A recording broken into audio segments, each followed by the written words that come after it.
for this Thursday morning, November the 13th, 2025. I'm your host, Randy Wilson. Hope your morning is getting off to a good start. It certainly feels better than the last couple of mornings. Temperature wise, we're like what, 45 degrees, which is a whole lot better than 32 degrees. Much better than freezing, right? And it looks like we're going to be kind of warm for the next several days. In fact, one night we're going to almost be at 80 degrees by next weekend. So I don't know. I can't predict what this weather is going to do half the time. I think the National Weather Service does a pretty good job most of the time, but they don't get it right all of it. Every once in a while, we have some strange weather patterns, and this has been one of them. 1 minute we're above the norm, next minute we're below. But I'm kind of glad we did get a little bit of a freeze because it reminded me that winter is coming.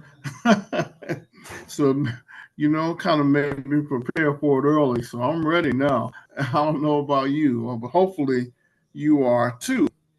And so, if not, now is a good time to be thinking about it. Really should have been thinking about it way before now. Thanksgiving right around the corner, Christmas right around the corner, and officially the government shutdown is over. And so I was listening to the WSFA report, and they too uh,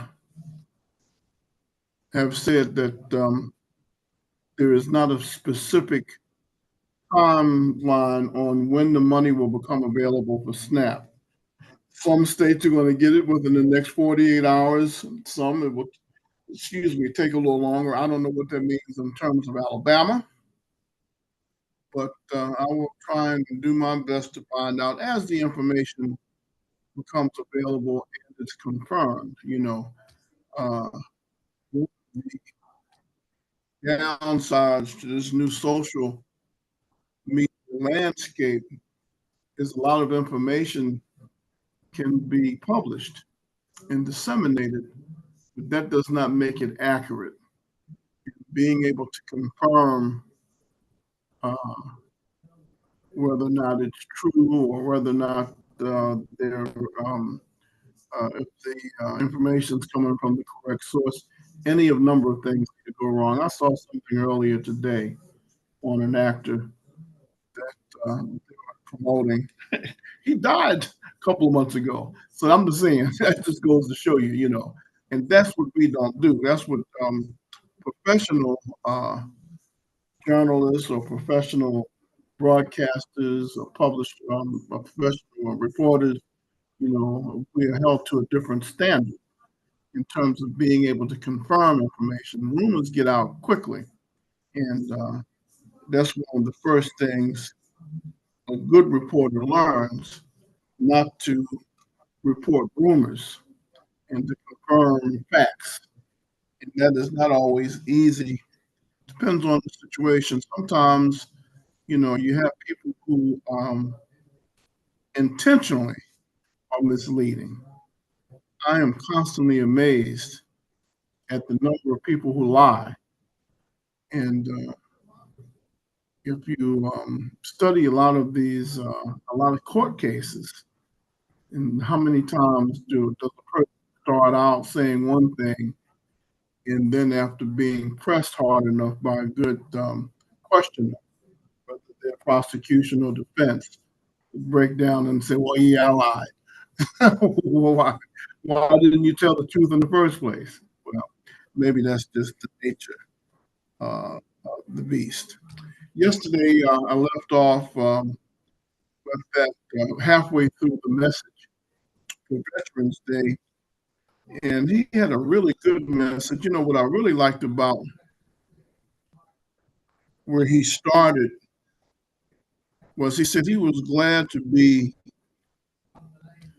in historic Selma, Alabama, a city that had played its role and that had helped correct past wrongs with the passage and being instrumental in making the Voting Rights Act come into law. Well, that's key for me. You know, when I say key, uh, and I'm going back to basics, and I'm also going to go back basics in terms of information. You know, remember that well, what had initially inspired the voting rights movement were the requirements that were being used in southern states to prevent people from registering to vote. How many bubbles are in uh, a jar, and how many bubbles can a piece of soap produce, and can you quote the Constitution word for word, and you know, the literacy tests, and all kinds of barriers for people so that they could not register to vote, let alone vote. And the Voting Rights Act was designed to eliminate those barriers so that people could register and vote. And fast forward to 2025, I don't know what the numbers are, but I don't even know if half of the registered voters vote.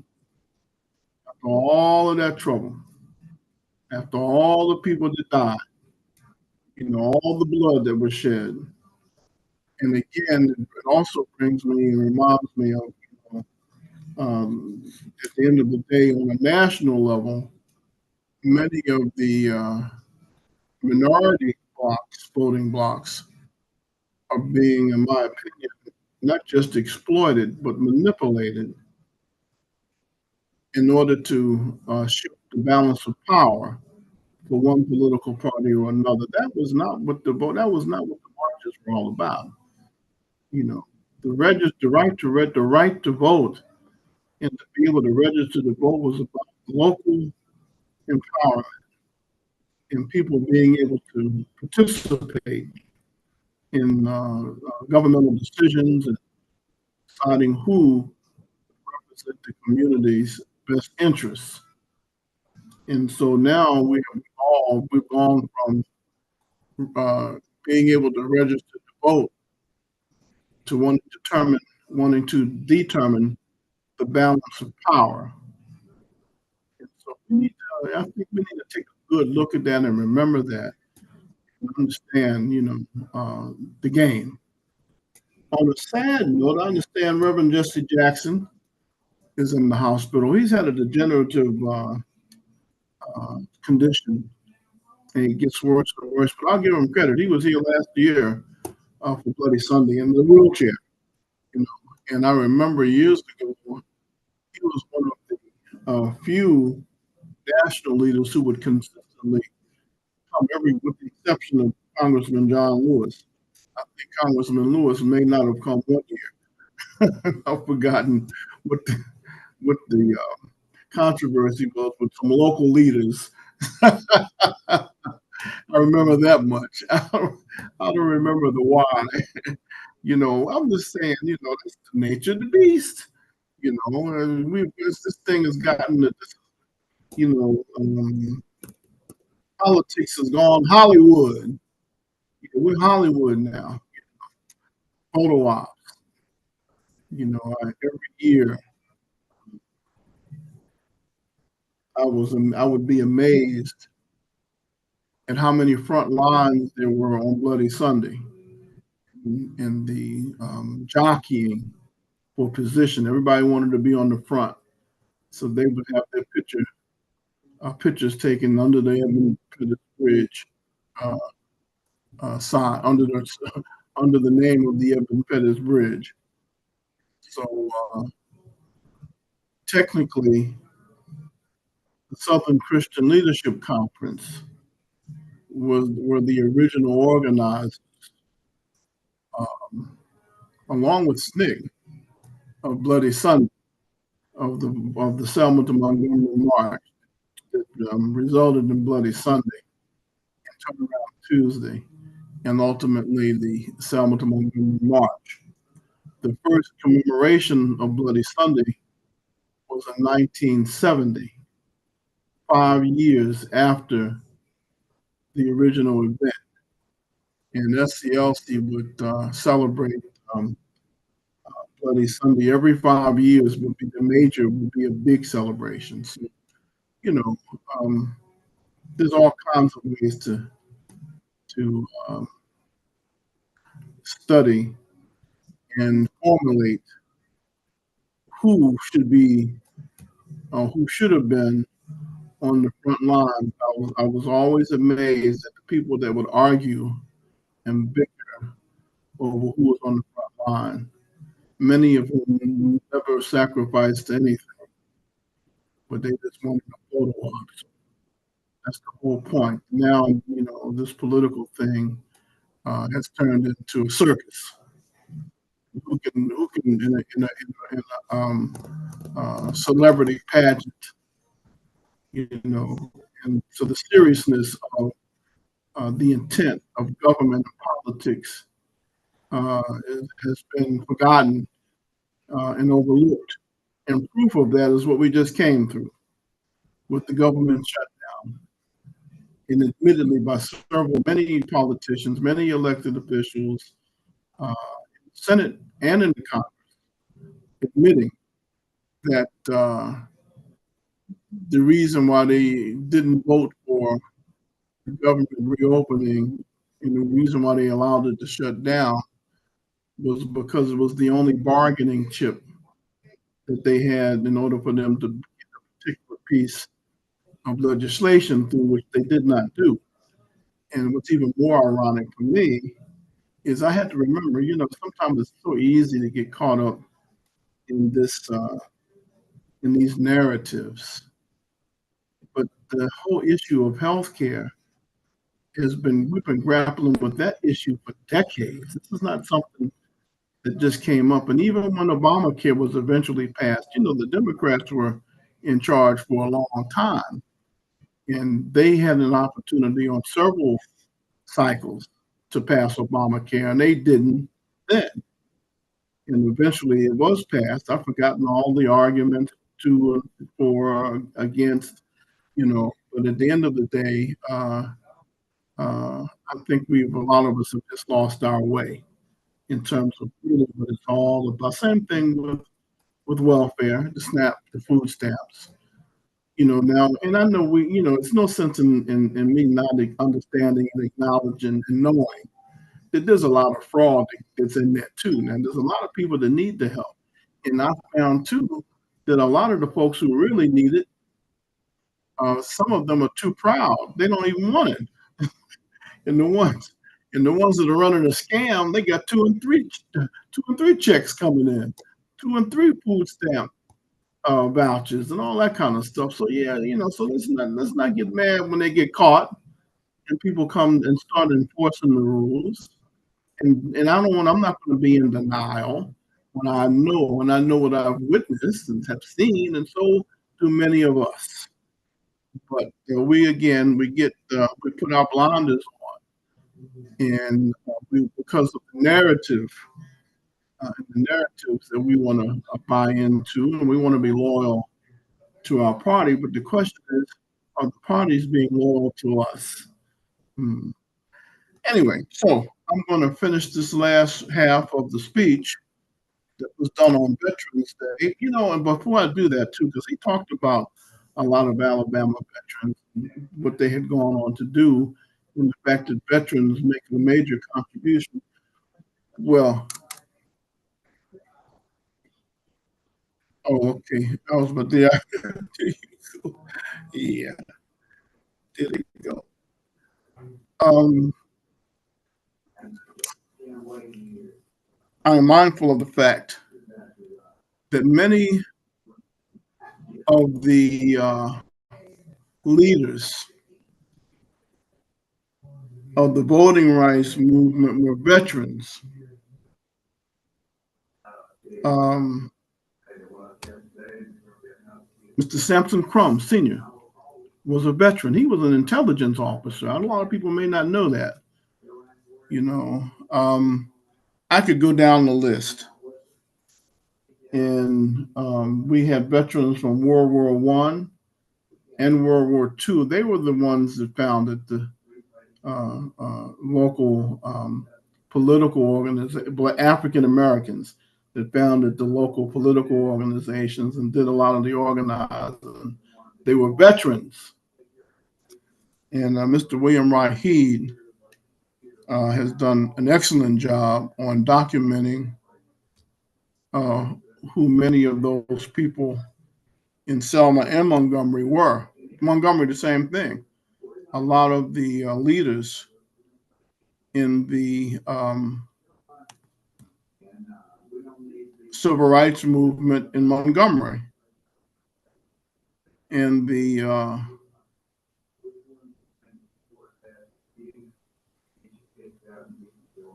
leadership with the bus boycott and the Montgomery Improvement Association. You know, they were veterans.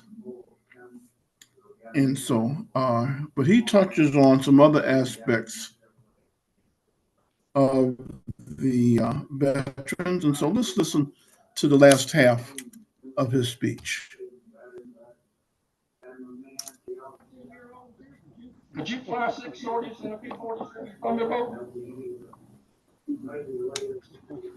That's phenomenal.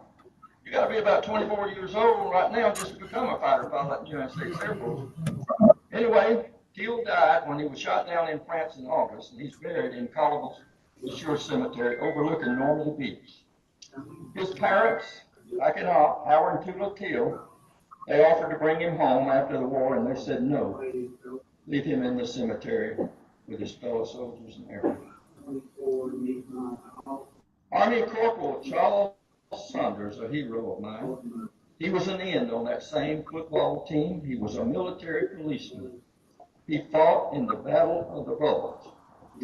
And after the war, he guarded Adolf Hitler's number 2 Nazi, Hermann Goering, the head of the German Luftwaffe, near the Nuremberg trial. When General Charles de Gaulle rode triumphantly back into Paris after Hitler's troops were pushed out, Charles Saunders was one of 25 elite American policemen selected as honor guards.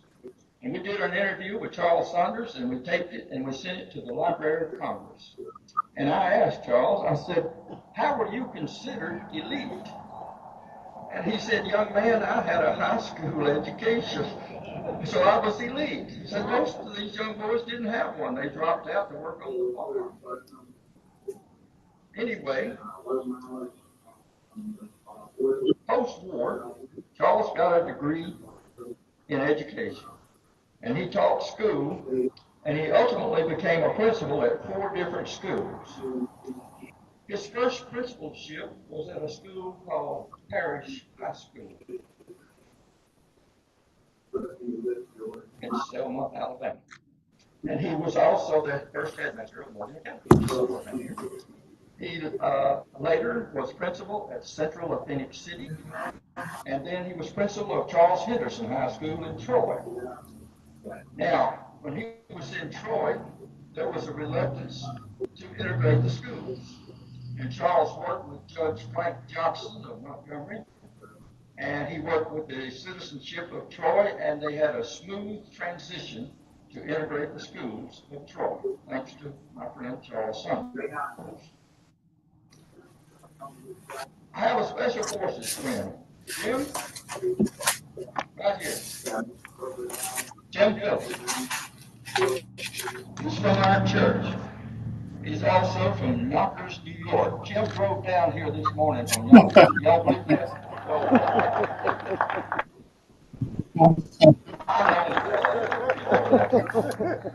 No, but he really is from Yonkers, New York, and he's one of 10 children. And he's a special case. Jim spent 25 years duty as a Green Beret. He had 4 combat tours in Vietnam. I don't know anybody that went to Vietnam 4 times and survived it. He was in 4 different Special Forces groups. He was a medic. He attended to sick and wounded. He even delivered babies. Now let me tell you about it. On one occasion, he was working out in the boonies with these very primitive people called the Montagnards that got back to Vietnam. And on one occasion, he delivered a baby that was born breech. And it was such a trauma that the mother died. Now, the Montagnard custom was to dig the grave and take the mother and lay her on her back. And then, even if the baby survived, which in this case it did, they would take the baby and lay it face down on the chest of the mother, and then they'd start putting the dirt in. And Jim observed this. Now, this man's a warrior, but he has a heart too. And he could not accept that. He had a silver dollar in his pocket, a coin he's not supposed to have, but he had one. And with some of his fellow soldiers, he asked them if they would donate to buy that baby's life. And they did, and they made up, if I recall, around $35. Jim talked to the father, and in the art of the deal, he bought that baby. And he took it, absolutely, and he took it to an orphanage. And if you don't believe me, there was a young Vietnamese girl there that day that witnessed that, and she has a nail salon in Montgomery, Alabama, and you can go ask her. It's an amazing story. But this is a warrior, and that's what our American soldiers and sailors and so on are, the Marines. They'll fight you to the death, but they also have a heart. They have a heart. Our veterans do those type things, just like Jim Phillips. Samuel Marlin Hamilton was born near Andalusia down in Covenant County. He was a B-24 pilot whose crew departed Italy and was shot down on their 8th mission. Marlin became a POW in Stalag 1, and upon release, he brought the Kemp key home. He got it from the Germans. Big old key, the old style thing. And he took it over to Maxwell Air Force Base and put it on display, along with his uniform. He was in that camp with others like ace pilot Cub Sim, Bob Hoover, who became America's greatest acrobatic pilot, a stunt pilot. And there was a bombardier there from off of B-17s. His name was Bernard Barker, and he made his wife his way through life by being famous as a Watergate burglar. Anyway, upon return home, Hamilton ran an insurance business, and he worked as a veterans coordinator, and he was a scoutmaster, and he was in the Lions Club, and he worked to beautify his hometown, and he taught our veterans math, everything you can think of. That's what our veterans do. They serve in combat, and then they come home and they work in their communities to make it better. In World War II, we not only had heroes on the battlefield, but we had wives and sisters and nieces that worked in Red Cross rooms, making bandages for the wounded. An example, on August 17, 1944, several women and girls gathered from my hometown and made 759 bandages in one day for war wounds to send overseas. One of those workers was a lady named Mrs. Howard Teal. Her son, Dwight, that flew the 6 sorties as a teenager, he was shot down and killed over France just 12 days after they made that 759 bandages. Anxiety and uncertainty was the rule in 1944, and it was a burden shared by all, not just the soldiers, sailors, airmen, Marines, and Coast Guard, and Merchant Marine, but it was shared by the families back home, and it always is. The Korean War has often been referred to as the Forgotten War, but it claimed thousands of lives. If I recall, it was about 36, maybe 32 or 36. My hometown lost an African-American hero, a machine gun platoon leader, First Lieutenant Charles Smith. He was with the 160th Infantry in Korea. He died on January 14, 1953. His medal back in Op was presented as Bronze Star in June that year. A fellow that I came to know, he had an interesting first name and middle name. His name was James Lawrence Nolan.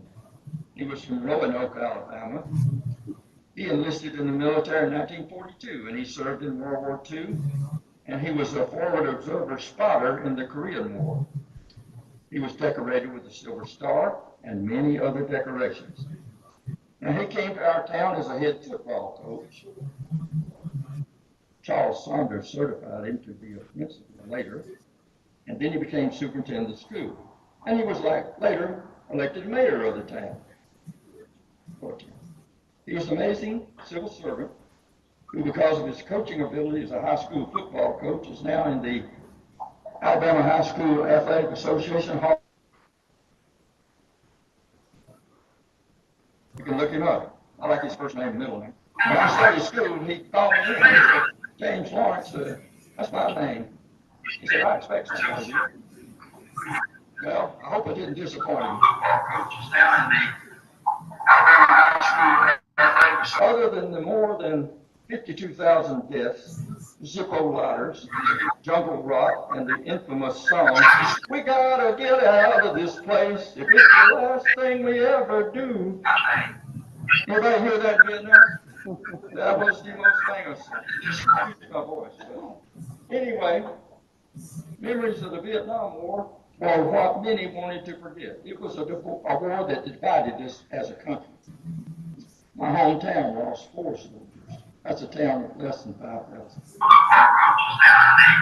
A friend of mine, I think you know well, Vietnam veteran Donald Jack Neese, was like me. He was born on a farm. His daddy was a tenant farmer, sharecropper.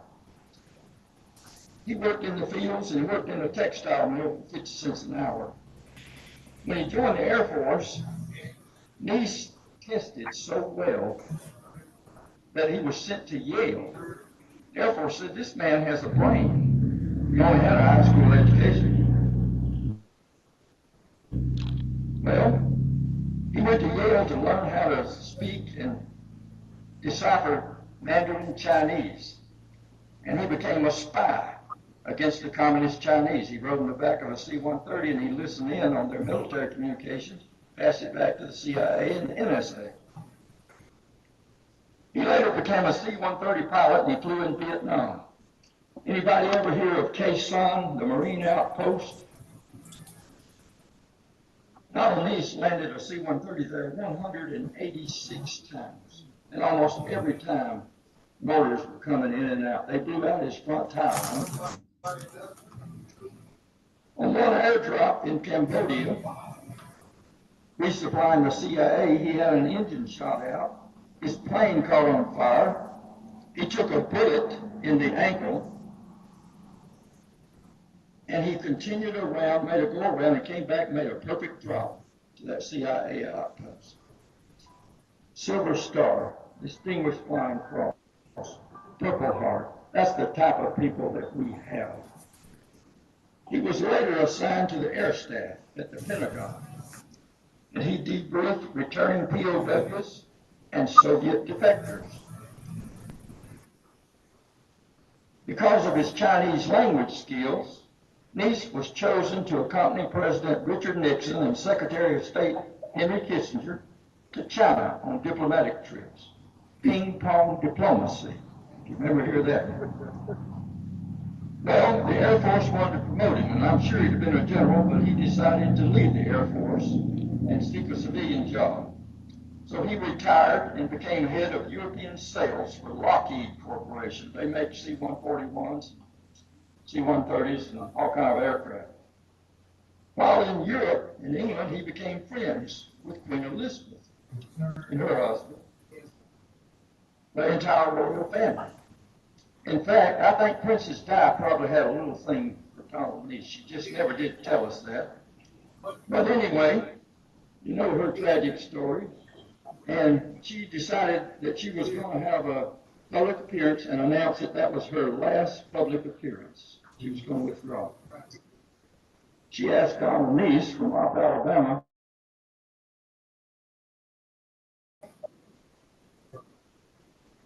to see it. Proof at the London Hilton. Our veterans do these type of things. They serve in combat, in uniform, and they come home and they make a contribution to our country, our communities, and our cities, and our towns, and our country. Our soldiers in Iraq and Afghanistan served in extreme conditions with heat indices of 130 plus. You may remember pro football player Pat Tillman, Arizona Cardinals. He turned down a $3.6 million contract extension to serve in Iraq and Afghanistan, and he was ultimately killed by friendly fire, an accident. But before that happened, Pat Tillman was quoted. A lot of people ask him, "Are you crazy? You're going to go in the army and you turn it down on $3.6 million?" And he said, "Sports embodied many of the qualities that I deem meaningful. However, after the events of the 9/11 attacks in New York City, I've come to appreciate just how shallow and insignificant my sports role is. It's no longer important." He saw what happened in New York, and he wanted to serve. He gave his life. He signed that blank check, and it was cash.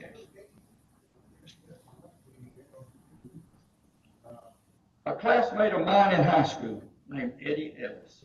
He served 28 years of active and Navy Reserve, including aboard the USS John F. Kennedy. Eddie pulled over 13 months continuous service during the Iraq War, loading and shipping war equipment. 8 months were in country in Saudi Arabia. In World War II, our Liberty ships could carry safely around 100 to 120 Jeeps or tracked vehicles. In the Iraq War, Eddie loaded some of our ships with as many as 1,522 tracked vehicles, big ships. So you can imagine the yeoman's work required. So now Eddie serves his community well through public service. He's a potentate in the Masons. And I kid him, I say, "Is that like a pharaoh or something? You know, a potentate?" All in good things. But I love Eddie, and he continues to serve his community just like all these other veterans. Sadly, after 20 years and hundreds of billions of dollars and great service by thousands in those desert areas, our withdrawal has left the Taliban in control in Afghanistan. And ladies, I can tell you, they're not nice ladies. They're not. In every case that I mentioned, heroes from Alabama served admirably. They earned Purple Hearts, Bronze Stars, Silver Stars. They came back and they worked at Fort Rooker or Maxwell Air Force Base, or they started up a business. Some volunteered to beautify their towns. They volunteered in the Lions Club. Some of them brought Little League Baseball to the town. They educated or coached our youth. They taught Sunday school, become a superintendent, mayor of the town. They continue to serve. That's what our veterans do. On October 15th, 1967, an Air Force C-130 crashed at Khe Sanh in Vietnam, that beleaguered outpost. The co-pilot, a young man named Earl Hort, was trapped and he burned to death. He left behind a wife and a 3-month-old daughter named Christine. That daughter, Christine, made it her life's work to research her dad's history. And Christine speaks at Veterans Days just like this. And she tells her dad's stories, goes through the details, and then she has a closing line. She said, "We are here by grace, gifted to be Americans. And with any gift comes a responsibility to live in a manner deserving of that gift. We're all fortunate, ladies and gentlemen, and young people, to live in America. If you had traveled with me and seen the poverty I saw in more than 40 countries, you would be thanking God that you were born and raised in America. There's no place like it. My prayer is that we will go forth living in a manner deserving of that gift. Thomas Paine, after the Battle of Brandywine in our Revolutionary War, wrote in an essay, "Those who expect to reap the blessings of freedom must, like men, undergo the fatigues of supporting it. We fight not to enslave, but to set a country free." And in closing, I'd like to quote Ronald Reagan. He said, "Freedom is a fragile thing, and it's never more than one generation away from extinction. It's not ours by way of inheritance. It must be fought for and defended by each generation, for it comes only once to a people. Our veterans did such things." Again, thank you, gentlemen, for inviting me. Thank you for being such a good host. And it's truly been my honor and a blessing to be with all of you here. Thank you so much.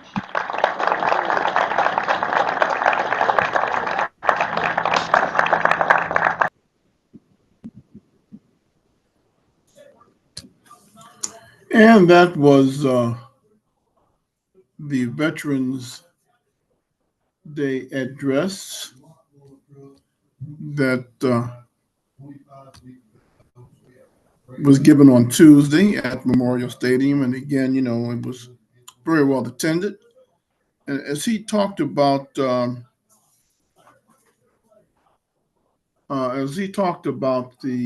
people from Alabama, I thought about Jesse Owens, who was the fastest man on earth, African American from Alabama, and Adolf Hitler refused to shake his hand because he was black.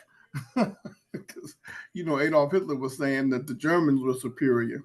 This was what year? I think it was the 1940 Olympics, and Jesse Owens represented the United States and won. I don't know, it was the 100 meter or 400 meter, and he became known as the fastest man on earth. And Hitler refused to shake his hand because of all the things that he had said about being the master race.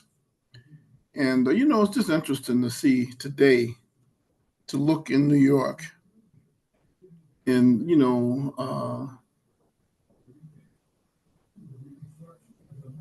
see the mayor that has become, their mayor is an avowed socialist. And don't kid yourself, socialism and communism are just about the same. I often use China as the best example because their official party is what the China Socialist Communist Party of China. Do I need to say any more than that? And when they say that socialism or communism has never worked, has never been proven to work, what does that mean in terms of freedom? In a socialist country like China, they have no rights.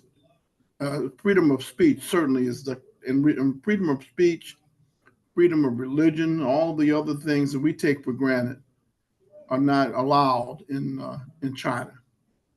How was it 1990 when the student movement in China was suppressed?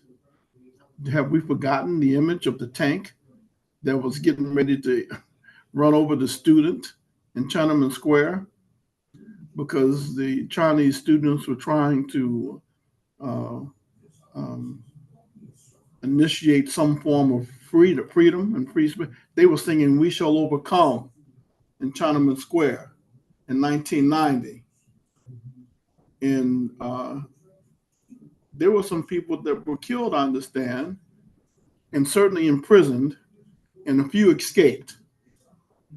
Some came to the United States, were able to get here. That's just I'm just saying, how quickly we forget.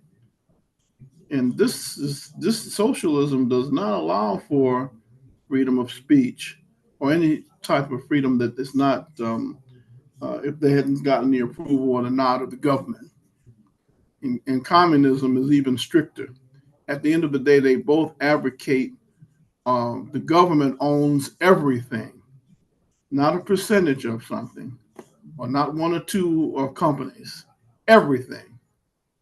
They own your land, they own the businesses, and control any and everything you do, how many children you can have. Just ask the approximate 5,000 people a week that have died fighting for Russia in the Ukrainian war that had no choice. No such thing as a volunteer army. So, I only bring that up because I think sometimes I hear different comments people make, and I think they may not know history. I am a student of history, and what that means is that I'm not always right, and I don't know all. I'm not a professor of history. I am a student, so I'm still learning. And many times, many of these events are fresh in my mind. And so I appreciate our country, and I appreciate the principles that were fought for during the American Revolution. How quickly we forget. Anyway, Viewpoint, you're on the air. Yes, good morning. Mainly, attention to Veterans Day. I thought maybe it would also be befitting that we know that our former First Lady, Michelle Obama, has a message to the nation. So please pull her up. She had what? The nation. What did she say to the nation? Well, listen, those who are interested, I know a lot. What are you saying? Michelle Obama was a veteran? She has a message about what democracy is supposed to. Was she a veteran? Was she a veteran? No. I'm telling you what she's talking about our country. As a former First Lady, I'm sure she got a chance to see some of the things that she's sharing somehow hard. A lot of people don't seem to have you said the love of our nation and what our nation's progress has been about. And I just wanted to call it to attention to people who want to listen to some truth, because we don't seem to have much truth being disseminated throughout our nation. So I just wanted to call that to the people's attention that Michelle Obama has a message about what the Supreme Court, and I keep putting emphasis on it, our community is in part responsible for the jackass that we have on the Supreme Court with his name, Clarence Thomas.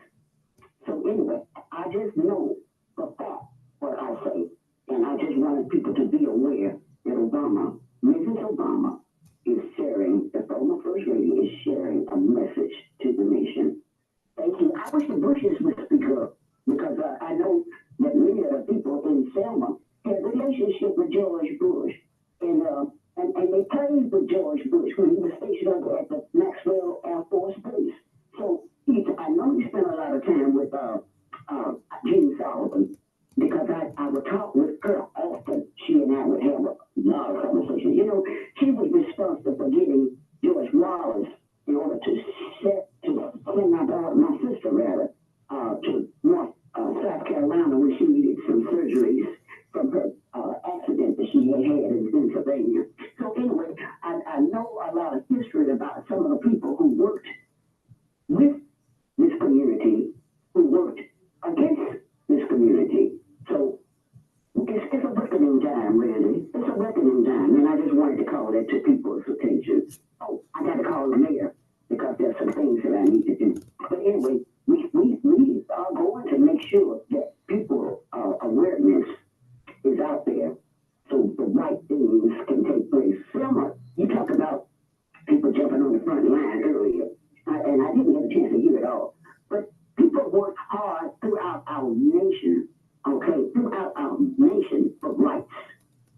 worked hard in Wisconsin for the rights. I worked on lot of communities. Therefore, I was able to bring a lot of things to get our community moving right here in Selma. Okay? And I'm glad that people took up those ideas. I am so glad that people took up those ideas and moved on, because we certainly would have been a dead vine on the ground or wherever we would be. But we are certainly a dying vine. Thank you, Randy. Thank you for calling 334-875-1490 and 1492 are the numbers to call if you want to share your viewpoint. We'll be back with more after these messages. Have a doctor? Don't know what to do or where to go? Whether you need urgent care, primary care, or even family care, Primary Health Solutions is there for you at 913 Medical Center Parkway, right down from the Vaughan Regional Hospital. You don't need an appointment, just walk in or call 334-418-6700. Dr. Tyler Goins and nurse practitioners Thad Wood and Megan Crane will get you in, evaluate your symptoms, and prescribe the right treatment to get you well soon. Primary Health Solutions, Medical Center Parkway, Selma. We're with Thomas Reeves at the Co-op store. Thomas, tell me about these new wildlife feeders you got here. Yes, sir. The Co-op's your one-stop shop for anything you need to get those deer drawn in to that secret spot. 4S draw, wildlife feeders, trough feeders, Moultrie broadcast feeders, and Boss Bug gravity feeders. So really something in every shape and size, and we've got the feed to go in it. And remember, everybody's welcome at the Co-op.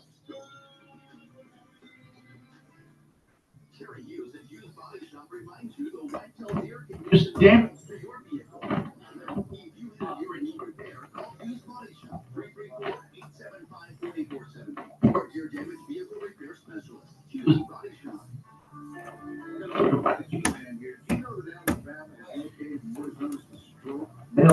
Right here in our listing area, 43.4% prevalence of adults who repeatedly suffered from high blood pressure. Other risk factors include high cholesterol, diabetes, obesity, and smoking, which can all lead to serious health problems and even death.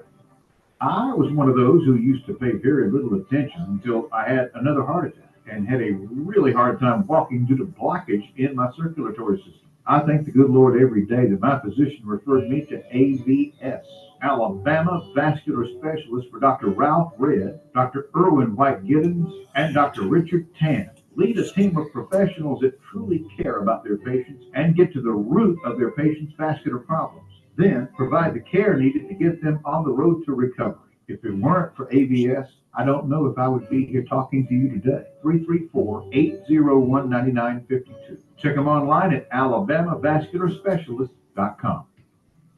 Banking the way it should be at First Cahaba Bank means you never have to worry about the season or the weather with online banking. It's always there and always on, 24/7, 365, even on holidays.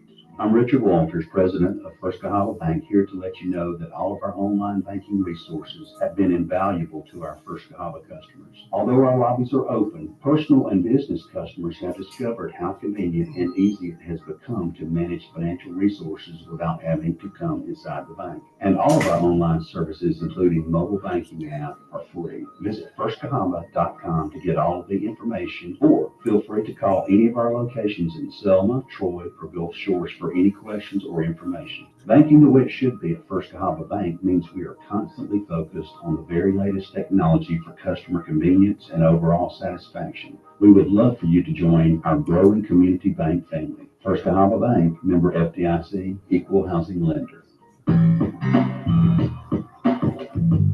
Is your business protected against cyber attacks, viruses, malware, or ransomware? How much would it cost for your business to be shut down for a couple of days if one of these attacks were to happen and you lost all of your customer and billing data? One of the worst cyber attacks right now is ransomware, which literally holds all of your files for a large ransom. And these attackers are wanting big money to unlock your files, from $5,000 to $10,000 and much more. These ransoms also have to be paid by Bitcoin, which is cryptocurrency, a very difficult task in and of itself. If you're not prepared, you could be looking at several days of lost time and wages, along with the frustration for yourself, your employees, and your customers. With the right plan in place, the risk of your business experiencing such an attack can be greatly minimized by protecting your network, computers, and servers, along with a comprehensive backup plan.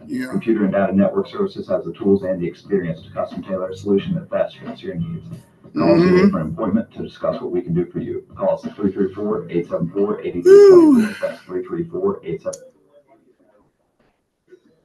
1490 WHBB. Good morning on this Thursday morning, November 13th. I played the address of the from Veterans Day because only half of it played yesterday, and so I played the other half this morning. And so I don't know if we can hear enough of the history that we really need to know. And as I sat and listened, I'm reminded of some people that I became very close to over the years. They all have died now. That was young, and they were much older than anyway. People like the Reverend James Orange. This Reverend Orange is who they were trying to. It was rumored that he was going to be lynched in Marion the night Jimmy Lee Jackson was shot. He's greatly responsible for Bloody Sunday as well. They've got a monument of Reverend Orange in front of the jail in Marion.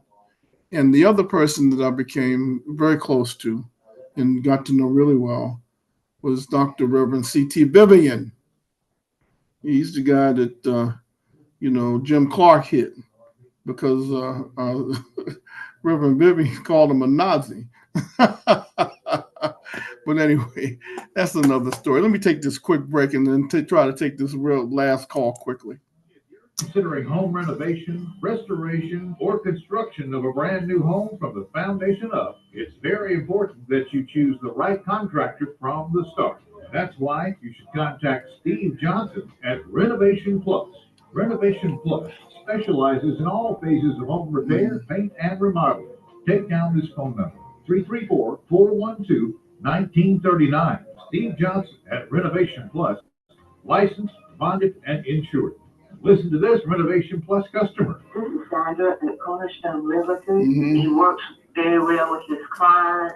If he says he's going to be there, he's going to be there. He does excellent work. And he also is more than just a carpenter. He's more a craftsman.